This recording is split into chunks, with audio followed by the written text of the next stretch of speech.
In the grand, often turbulent history of digital entertainment, few machines carry a reputation as imposing, as enigmatic, or as fundamentally frustrating as the PlayStation 3. When it first emerged in late 2006, it was marketed as a sleek, black monolith, a centerpiece for the modern home that promised the undisputed future of high-definition gaming. But behind that glossy exterior lay a reality that only developers truly understood. To the people tasked with breathing life into its circuits, it was an unconquerable beast. It wasn't merely a video game console, it was a complex labyrinth of proprietary silicon designed with a philosophy that seemed to defy the standard logic of the era. While its competitors sought accessibility and ease of use, Sony sought total dominance through sheer, raw complexity. This was a machine that didn't just play games, it challenged the very concept of how software should interact with hardware. At the heart of this digital beast lay the Cell Broadband Engine, a processor born from the combined hubris of three tech giants. It was a masterpiece of engineering that often felt like it had been sent back from a future that never actually arrived. Dubbed the monster in the living room, the Cell was unlike anything the personal computing world had ever seen. While a standard PC processor focused on general-purpose tasks, the Cell relied on a single PowerPC-based core paired with 7 specialized synergistic processing units, known as SPUs. These units were terrifyingly powerful, capable of handling massive amounts of data in parallel, but notoriously difficult to program for. They demanded that developers rethink everything they knew about data management. It was a processor that required surgical precision, and if a coder didn't speak its specific language fluently, the console simply refused to cooperate, leaving even talented teams frustrated. When the RPCS-3 project first began, the collective wisdom of the internet deemed it a fool's errand. Emulating the PS3 wasn't just considered difficult, it was largely dismissed as mathematically impossible in those early days. The progress was measured not in frames per second, but in grueling minutes per frame. Seeing a simple 2D homebrew application or a basic title screen render at a staggering 1 frame per second was celebrated as a historic triumph. It was a period of digital alchemy, where a small group of genius-level engineers tried to turn leaden, proprietary code into gold. They were fighting a black box that Sony had spent billions to secure, a fortress of code that seemed determined to stay locked. The central conflict was the wall formed by those same SPUs. In a modern PC, the CPU and GPU have a well-established relationship, but the PS3's architecture broke every rule. The SPUs acted as a specialized barrier, handling tasks ranging from physics and audio to complex vertex transformations that PCs usually offloaded to the graphics card. To emulate this, a PC had to work 10 times harder just to decipher what the PS3 was trying to do. Every instruction was a riddle, and every SPU was a lock that required a unique key. The PC hardware wasn't designed to mimic the hyper-specific madness of the Cell engine. What followed was a grueling decade of stagnation. For the RPCS-3 development team, this wasn't a sprint, it was a war of attrition. There were no overnight miracles. Instead, there were thousands of hours of reverse engineering and microscopic optimization. Every 1% gain felt like a hard-won battle. For years, the community watched as crown jewels remained tantalizingly out of reach.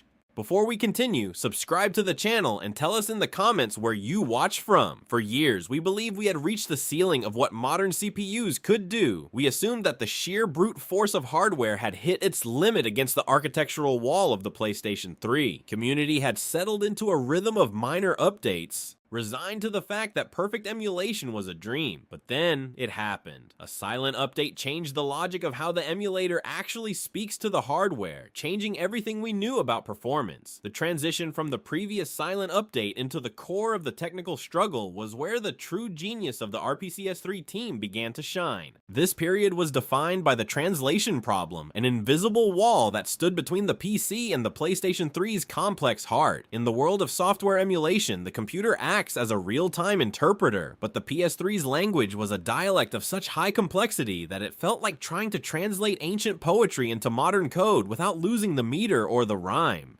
Every time the Cell processor sent a command to its synergistic processing units, the emulator had to stop, analyze the request, and find a functional equivalent in the PC's instruction set. This wasn't just a slow process, it was a rhythmic disaster. The PC was essentially stuttering through a conversation it didn't quite understand, leading to the infamous performance hitches that defined the early era of the project. The emotional toll of this era cannot be overstated. For the developers, the beast was a constant, taunting presence. They were spending their nights and weekends chasing a phantom of compatibility that always seemed just out of reach. The community's gaze was fixed on the unplayable status of legendary titles like Metal Gear Solid 4 and God of War 3. These weren't just games, they were the crown jewels of the Sony empire, and their refusal to run smoothly was a source of profound burnout. To see Hideo Kojima's cinematic masterpiece reduced to a flickering, unstable mess was a psychological weight for the team. Fans, too, were reaching their breaking point. Many had invested in $2,000 gaming rigs, expecting that raw hardware power would be enough to crush the PS3's architecture. Yet even with the most expensive cooling systems and the fastest processors available, the games would still crawl or crash during high-intensity scenes. It was a humbling realization. You couldn't just throw money at the cell engine, you had to outsmart it. This frustration paved the way for a revolutionary technical shift. The developers realized that emulating the hardware, that is, pretending to be the physical chips, was a dead end. They needed to move toward a recompiler approach. This meant that instead of mimicking the SPUs in real time, the emulator would translate large blocks of PS3 code into native PC instructions before they were even executed. This was the moment the project moved from mimicry to mastery. By streamlining this process, the burden on the host CPU began to lift. The beast was being deconstructed, its complex instructions broken down into something lean and manageable.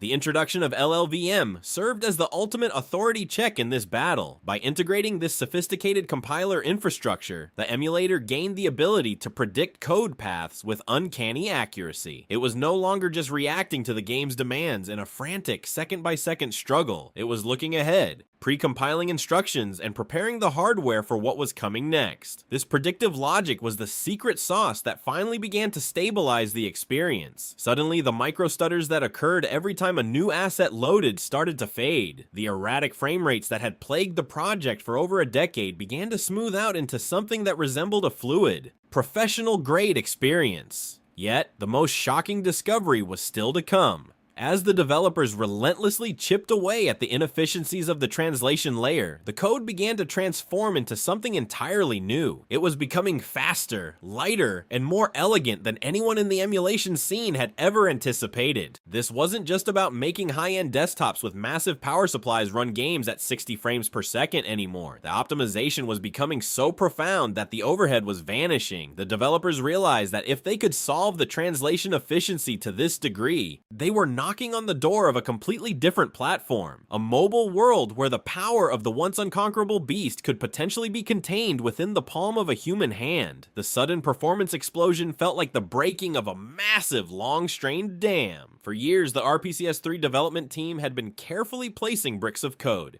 hoping to eventually hold back the tide of inefficiency that the Cell broadband engine had forced upon them. But with this latest breakthrough, the landscape changed overnight. It wasn't just a marginal improvement of 1 or 2% that could be dismissed as a fluke or a specific edge case. These were massive, seismic jumps of 20, sometimes even 30% in performance across the entire library. Users who had grown accustomed to the stuttering, jagged rhythm of a struggling engine suddenly found themselves witnessing a fluidity that felt almost alien. The beast, which had once mocked the most powerful hardware on the planet, was no longer just being managed. It was finally being tamed. The first light moments of this era were the most breathtaking for the community to witness. Developers and testers across the globe began loading up titles that had been written off for years as permanent technical hurdles, the white whales of the emulation world. The Last of Us, a game that pushed the original PlayStation 3 to its absolute physical limits and often beyond, became the ultimate litmus test for this new era. For years, trying to run Naughty Dog's post-apocalyptic masterpiece on an emulator was a journey through a slideshow of visual glitches, audio desyncs, and agonizingly low frame rates. But now, for the first time in history, players watched in awe as Joel and Ellie moved through the ruins of Pittsburgh with a stable,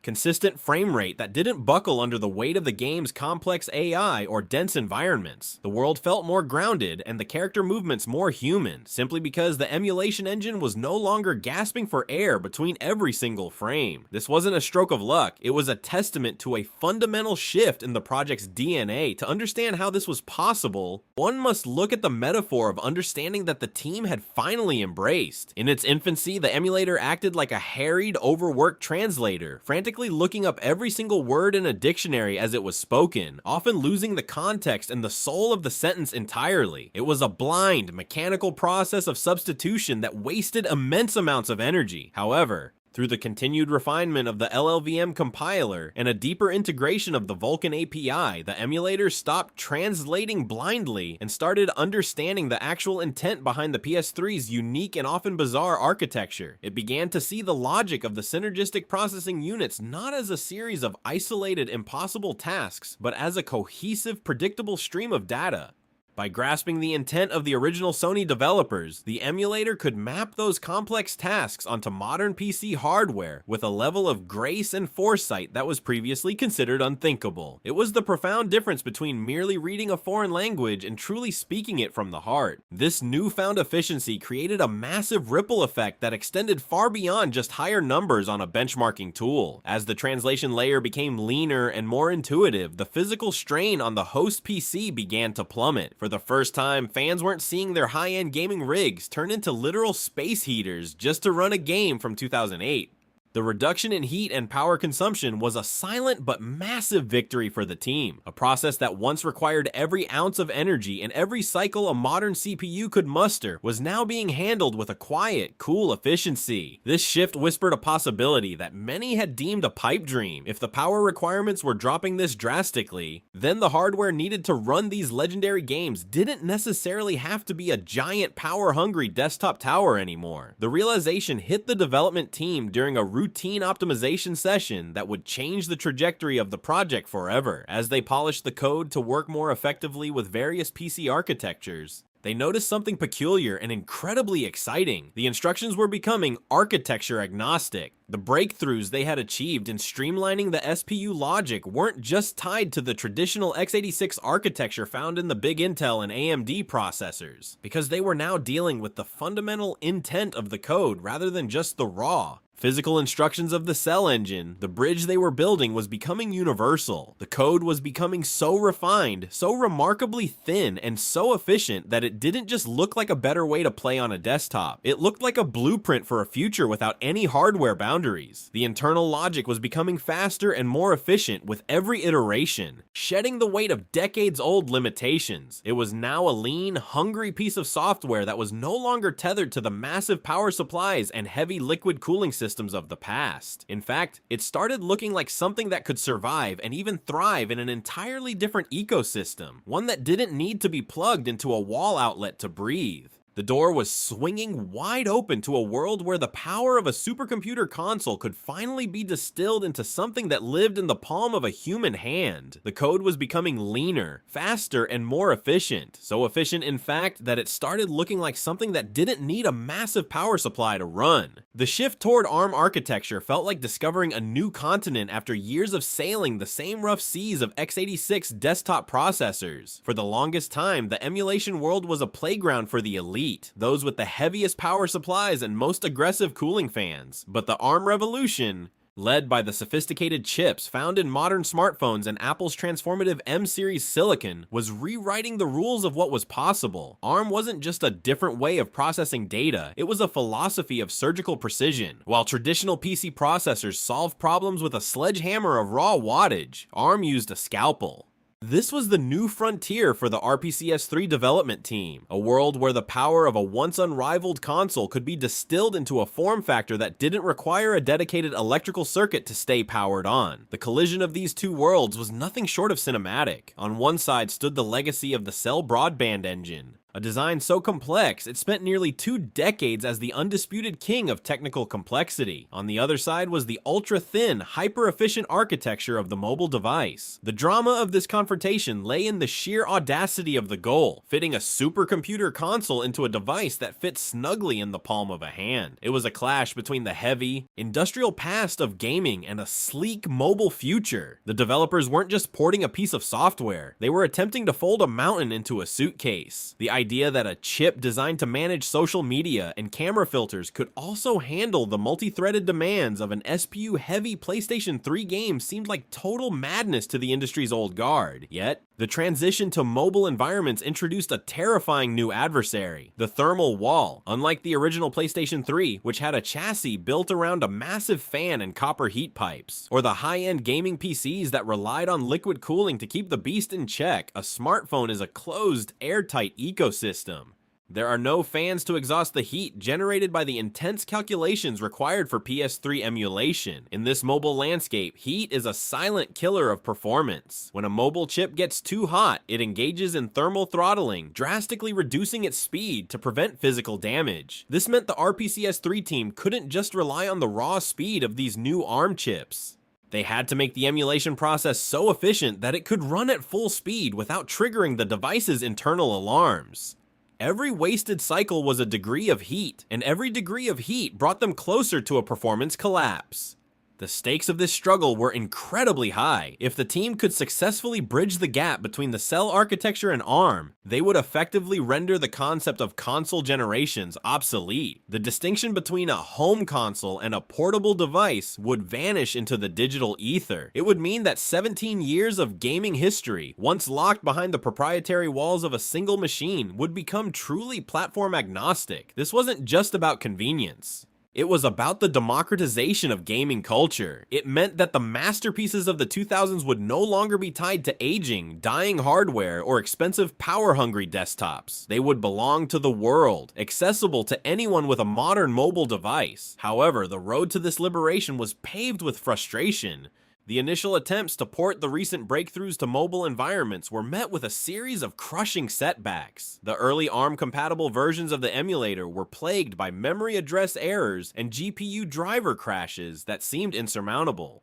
The code that worked so beautifully on a desktop graphics card would often stutter and die when faced with the specialized rendering of a mobile GPU. For months, the dream seemed to be slipping away. The technical community watched with bated breath, wondering if the team had finally reached a wall they could not climb. Critics pointed to these failures as proof that mobile chips simply weren't ready. They argued that the gulf between the beast architecture and the smartphone's logic was simply too wide to cross. But the RPCS3 developers remained undeterred, fueled by a relentless curiosity. They realized that the hardware wasn't the fundamental problem. The ARM chips had the potential, and the latest mobile GPUs were becoming remarkably powerful in their own right. The team began to dissect the Vulkan API specifically for mobile, looking for the missing link between the SPU logic and the ARM instruction set. The issue was deeper, rooted in the very language they were using to communicate with those mobile cores. Everyone said the mobile chips weren't ready, but what they didn't realize was that the hardware wasn't the problem.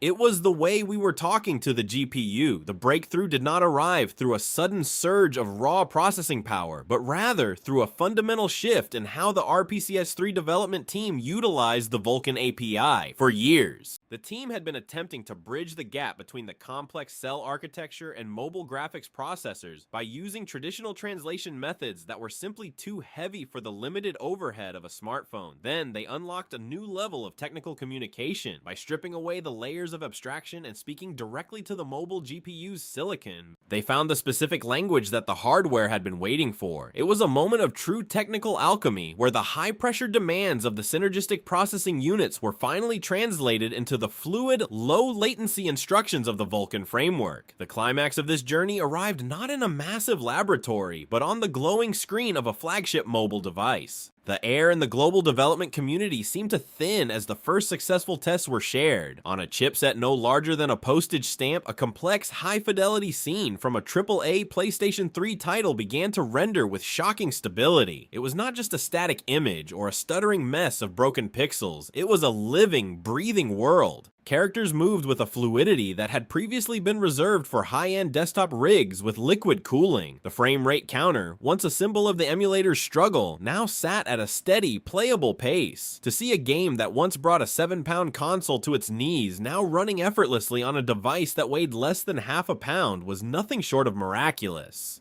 This was the definitive moment the unconquerable beast finally submitted to the palm of a human hand. The role of the Vulkan API in this achievement cannot be overstated. It acted as the ultimate diplomat, mediating between the ancient, complex logic of the PlayStation 3 and the hyper-efficient world of modern ARM architecture. Vulkan allowed the RPCS3 team to bypass the heavy, inefficient driver layers that typically plague mobile gaming environments. It gave the emulator the power to manage its own memory and scheduling with a level of precision that was previously considered impossible on a handheld device. This meant the mobile GPU wasn't just working harder, it was working significantly smarter. The heat that had once threatened to throttle the performance was managed by the sheer efficiency of the streamlined code. The bottleneck hadn't just been widened, it had been removed entirely, allowing the mobile silicon to breathe for the first time. The side-by-side comparison was staggering, almost surreal in its implications for the future of the medium. On one side of the table sat the original PlayStation 3, a black monolith, humming with the constant mechanical sound of its internal fan, consuming hundreds of watts of power just to maintain a standard 720p image. Next to it lay a slim smartphone, silent and cool to the touch. Yet, the screen on the smartphone was showing the same game with a clarity that the original hardware could never hope to achieve. Through the power of the emulator's recent optimizations, the mobile device was upscaling the internal resolution, sharpening the textures, and delivering a visual experience that looked like a modern high-definition remaster rather than a 17-year-old relic. The smartphone wasn't just catching up to the console, it was winning the race in real time. This was the true emotional payoff for a decade and a half of relentless, often thankless engineering. The realization swept through the community that 17 years of gaming history were finally being liberated from their dead hardware. Masterpieces that were once at risk of being lost to time, as original consoles failed and physical discs degraded, now had a permanent, high-fidelity home in the digital ecosystem. The team was no longer merely emulating a piece of consumer electronics. They were preserving an entire era of human art. The complex stories, the innovative gameplay, and the cultural milestones of the PS3 era were now immune to the passage of time. They were no longer shackled to a specific plastic box under a television. They were free to move with the user, living wherever the code could run. The wall that had stood for nearly 2 decades had finally crumbled into dust, transformed into a gateway for a new generation of players. The technical impossibility of the past had become a portable reality of the present, but as the door swung wide to the world of mobile gaming, a new and complex controversy began to bubble beneath the surface of the celebration. If a device in your pocket could play the greatest hits of a legendary console better than the console itself,